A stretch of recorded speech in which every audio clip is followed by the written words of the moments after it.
තමන්ගේ සැමියා තමන්ට හොරෙන් වෙන කෙනෙක් එක්ක ලිංගික සම්බන්ධයක් පවත්වනවා කියලා සැක හිතුනොත් ඕනම ගැහණියක් කරන්නේ මොකක්ද? එක්ක රණ්ඩු වෙනවා නැත්නම් දික්කසාද වෙනවා. හැබැයි අද අපි කතා කරන්න යන ෆිල්ම් එකේ ඉන්නේ කපටි තෙරපිස්ට් කෙනෙක්. ඒ කියන්නේ මනෝවෛද්‍යවරයෙක්. ඔහු කරන්නේ මීට වඩා හාත්පසින්ම වෙනස් හිතා ගන්නවත් බැරි අමුතුම සෙල්ලමක්. එයා රහසින්ම හොර සැමියන්ව අහුවෙන්න සලස්සලා අසරණ වෙන ඒ ලස්සන ගැහණුන්ව මායම් දාලා තමන්ගේ ඇඳට ගන්නවා. හැබැයි මේ හැමදේම උඩු යටිකුරු වෙන්නේ එයාගේම සෙල්ලමෙන් එයාව පරද්දන්න පුළුවන් දක්ෂ ගැහණියක් මේ කතාවට මැදිහත් වුණාට පස්සේ. එහෙනම් ආයුබෝවන් හැමෝටම. අද අපි බලන්න යන්නේ 2022 වසරේ තිරගත වුණු ආදරය රාගය සහ පාවාදීම් පිරුණු සයිකොලොජිකල් ත්‍රිලර් එකක් වන සීල් ඔෆ් ඩිසයර්. චිත්‍රපටයේ මුළු කතාවම ගෙතෙන්නේ මැල්කම් කිං කියන මනෝවෛද්‍යවරයා වටා. ඔහුට ගැහණුන් කියන්නේ හරිම රසවත් මාතෘකාවක්. මොකද අපි කවුරුත් කවදාවත් ගැහණියක්ව සම්පූර්ණයෙන්ම තේරුම් ගන්නේ නැහැනේ.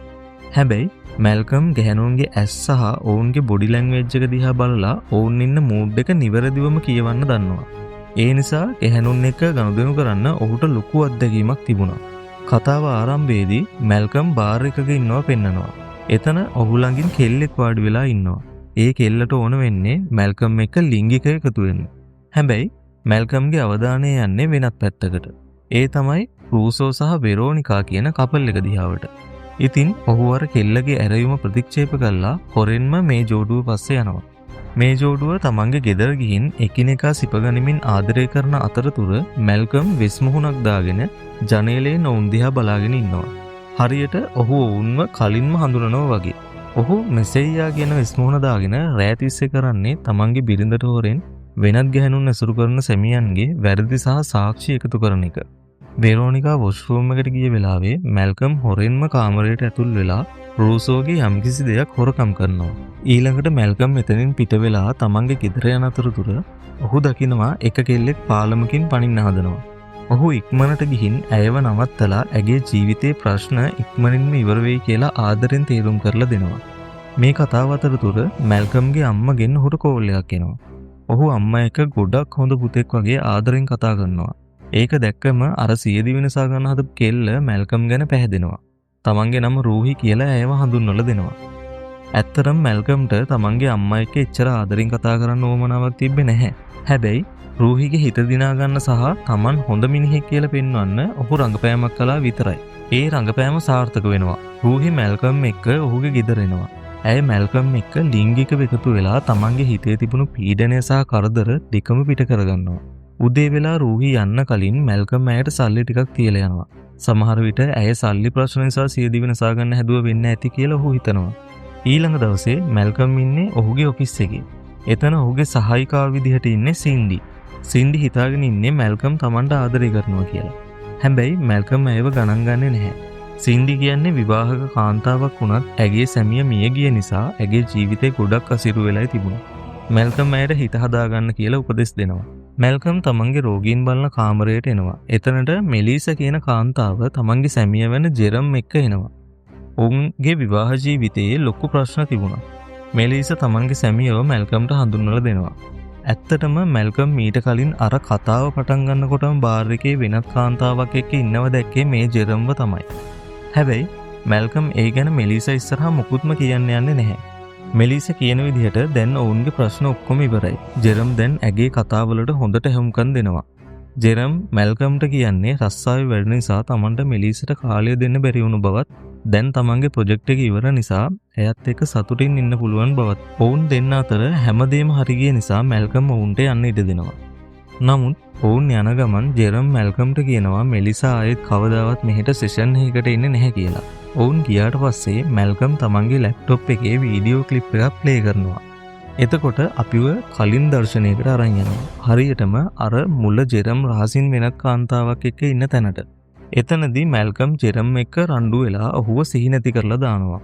ඒ වෙලාවේ එතනට අර වොෂ්රූම් එකට ගිය කාන්තාව වෙනවා.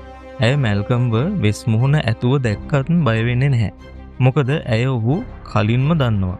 මිනිස්සු ඔහුව හඳුන්වන්නේ මෙසයියා කියන නමින්. හැබැයි මෙසයියාගේ සැබෑ අනන්‍යතාව කවුරුවත් දන්නේ නැහැ. වෙරෝනිකා දන්නවා මෙසෙයියා කරන්නේ තමන්ගේ බිරිඳට වංචා කරන සැමියන්ගේ ඇත්ත ලෝකයට හෙළි කරන එක කියලා. මේ අතරේ වෙරෝනිකා විල්සන් කියන මේ කාන්තාවට මෙසයියගේ වැඩ ගැන ලොකු උනන්දුවක් හිතෙනවා. ඇයත් මැල්කම් වගේම වංචනිකයන්ගේ ඇත්ත මුහුණු එළියට දාන කෙනෙක්. වෙරෝනිකාගේ ධෛර්යය සහ ඇගේ හැසිරීම දැක්කම මැල්කම්ගේ හිතෙත් ඇය ගැන ආදරයක් ඇති වෙන්න පටන් ගන්නවා. ඔවුන් අතර ලස්සන මොහොතක් නිර්මාණය වෙනවා. වෙරෝනිකා තමන්ගේ ඇස් බැඳගෙන මෙසයියගේ වෙස් මුහුණ ගලවලා ඔහුට ගැඹුරු හාදුවක් දෙනවා. ඊට පස්සේ මැල්කම් වෙරෝනිකාව ජෙරම් ළඟින් තියලා ඔවුන් එකට ඉන්නවා වගේ පේන ෆොටෝ කිහිපයක් අරන් එතනින් පිට වෙලා යනවා. හැබැයි වෙරෝනිකා ගැන සිතුවිල්ල ඔහුගේ හිතෙන් යන්නේ නැහැ. ගෙදර ආවට පස්සෙත් ඔහු ඇය එක්ක ගත කළ කාලය මතක් කරනවා. මැල්කම් මේ වගේ රහසිගත ජීවිතයක් ගොඩක් කාලෙක ඉඳන් කරගෙන යනවා. ඔහු මේ වෙනකොටත් රැවටිලිකාර සැමියන් ගොඩ දෙනෙක්ගේ ඇත්ත බිරින්දෑවලුන්ට පෙන්නලා ඉවරයි. අනිත් පැත්තෙන් මෙලිසා ඒ කියන්නේ අර සෙෂන් එකට ආපු වයිෆ් තමන්ගේ ලෙටර් බොක්ස් එක ඇතුලේ තිබිලා ට්‍රූත් කියලා ගහපු පෙන් ඩ්‍රයිව් එකක් හොයාගන්නවා. ඒක ලැප් එකට දාලා බලද්දී සැමිය වෙන ජෙරම් සැබෑ වංචනික මුහුණ ඇයට දැක ගන්න ලැබෙනවා. ඒ වගේම ඒ පෙන් එක හරහා ඇගේ ලැප් එකේ කැම් එක ඕපන් කරන් ඔහු ඇය දිහා බලාගෙන ඉන්නවා. ඒ කියන්නේ මැල්කම්. ඊළඟ දවසේ තවත් පිරිමි රෝගියෙක් මැල්කම්ව හම්බෙන්න ඇවිත් තමන්ගේ විවාහ ජීවිතේ ප්‍රශ්න කියනවා. ඔහු මාස 6ක් තිස්සේ තමන්ගේ බිරිඳ එක්ක ලිංගිකව එකතු වෙලා නැහැ. පසුගිය රෑ තමන්ට ආශාව පාලනය කරගන්න බැරි වුණු තැන වොෂ්රූම් එකට වෙලා තනියම සොයන් වින්දනය කර ඉන්නකොට බිරිඳ ඒක දැකලා තියෙනවා. ඒකෙන් ඔවුන් අතර ප්‍රශ්න තවත් දුරදිග ගිහින් මැල්කම් හිතන විදිහට හැම විවාහක ජෝඩුවකම ඇතුළාන්තයේ කතාව මේකම තමයි. මැල්කම් ආයෙත් වෙරෝනිකාව මුලින් මුණ ගැහුණු තැනට යනවා. එතනදී ඔහුට වෙනත් කෙල්ලෙක් මුණ ගැහුණත් ඔහු ඇයට සොරි කියලා එතනින් මගහැරලා යනවා. ඔහු දිගටම මෙසෙයියාගේ වැඩවල නිරත වෙමින් වංචා කරන සැමියන්ගේ රහසිගත වීඩියෝ සහ ඡායාරූප ඔවුන්ගේ බිරින්දෑවරුන් අතර පත් කරනවා. දවසක් මෙලිසා මහා හයියෙන් අඬමින් මැල්කම්ව හම්බෙන්න එනවා. ඇය අඬන ගමන්ම මැල්කම්ව වැළඳගෙන සිප ගන්නවා. මැල්කම් ඇය එක්ක ලිංගිකව එකතු වෙලා ඇගේ දුක නිවන්න උත්සාහ කරනවා. මෙලිසා ගොඩක් දුකින් හිටපු නිසා මැල්කම් ඇය එක්ක බොහෝ වෙලාවක් ඒ සතුට බෙදා ගන්නවා.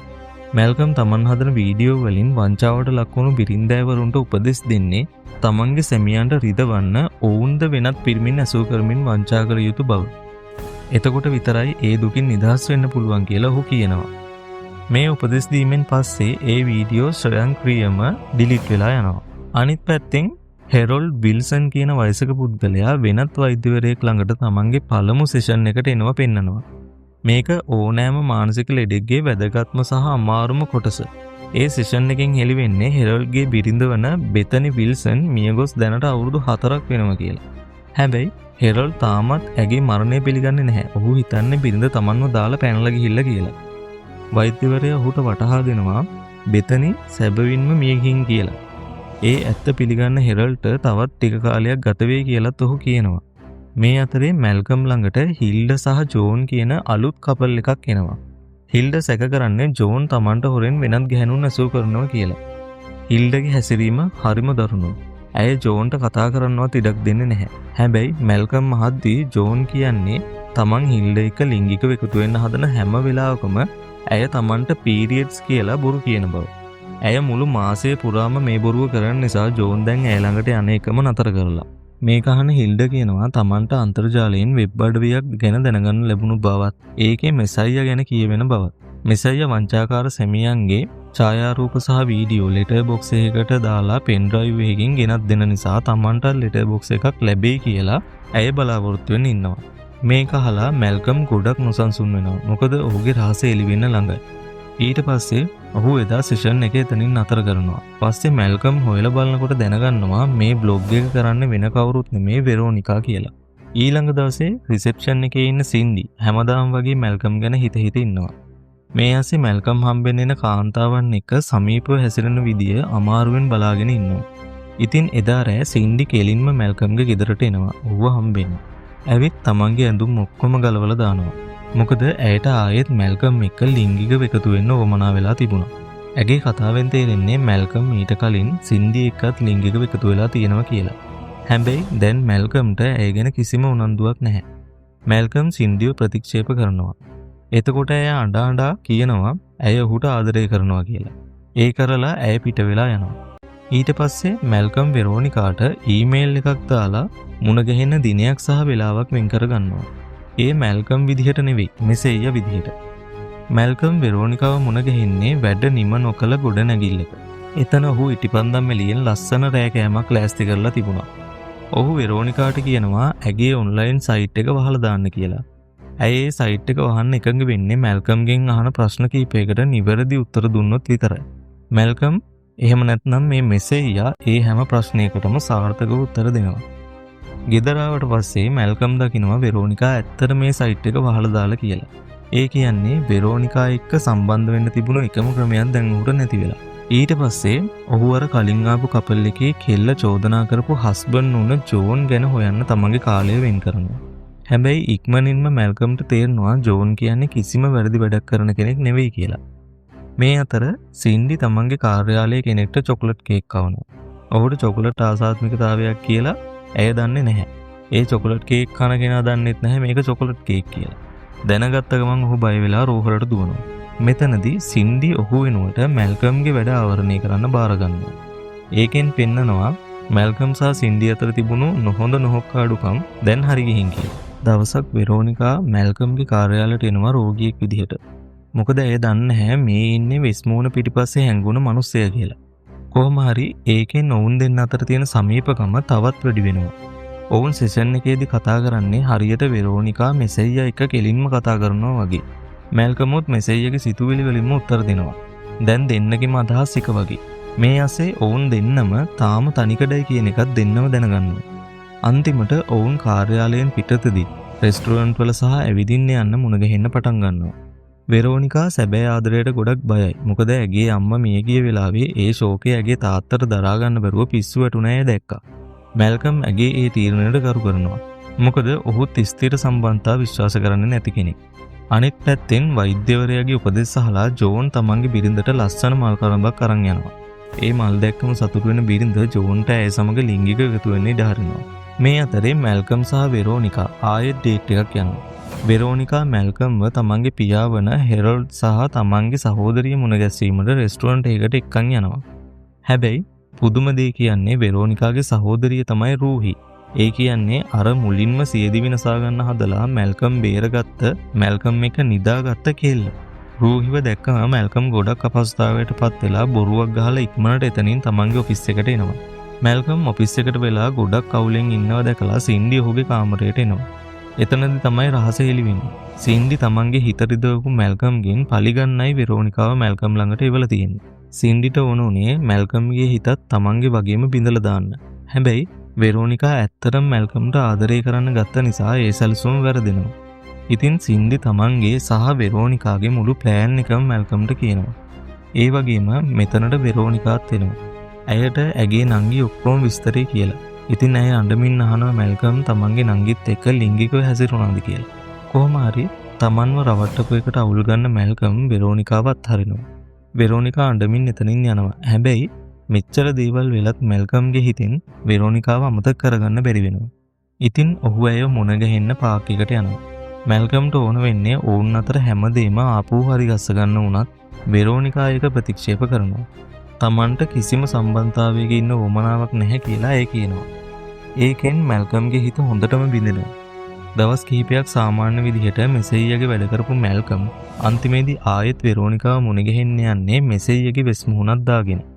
ඔහු දන්නවා මෙසෙයියා විදිහට ඔහු ඇය එක කරපු හැම සංවාදයක්ම ඇය රෙකෝඩ් කරගත්ත කියලා. ඔහුට දැන් වමනා වෙනවා වෙරෝනිකා හරහා වුන් අතර සිදුවුණු හැම කතා බහක්ම ලෝකයට ප්‍රසිද්ධ කරන්න. ඔහු හිතන්නේ ඒකෙන් කිසිම පිරිමියෙකුට තමන්ගේ බිරිඳට වංචා කරන්න ආයෙත් එඩිතරකමක් ලැබෙන එකක් නැහැ කියලා. අවසානයේදී ඔහු පිළිගන්නවා ඔහු පෞල් ජීවිතවලට සැබෑ ලෙසම බලපෑම් ඇති කළා කියලා. අපි දකිනවා මැල්කම් වීඩියෝව කරහා තමන්ගේ වෙස් මුහුණ ගලවලා තමන්ගේ සැබෑ අනන්‍යතාවය මුළු ලෝකයටම හෙළි කරනවා. චිත්‍රපටය මෙතනින් ඉවර වෙනවා. මේ නිර්මාණයෙන් අපිට කියලා දෙන්නේ ඕනෑම ආදර සම්බන්ධතාවයකට හෝ විවාහයකට තුන්වෙනි පුද්ගලයෙක් මැදිහත් වුණොත් මුළු සම්බන්ධතාවයම විනාශ වෙන බව. ඒ නිසා අපි අපේ ජීවිතයට තුන්වෙනි පුද්ගලයෙක් ලං කරගත යුතු නැති අතරම වෙනත් අයගේ ජීවිතවලට තුන්වෙනි පුද්ගලයෙක් වෙලා ඔවුන්ගේ සතුට විනාශ කිරීමටත් නොයා යුතුයි. ඉතින් ඔයාලට මේ ෆිල්ම් එක සහ වීඩියෝ එක ගැන මොකද හිතෙන්නේ? කතාවට කැමති නම් අනිවාර්යෙන් ලයික් එකක් දාලා channel එක subscribe කරන්නත් අමතක කරන්න එපා. එහෙනම් අලුත් ෆිල්ම් එකකින් ඉක්මනින් හමු වෙමු. එතකන් හැමෝටම ජය වේවා.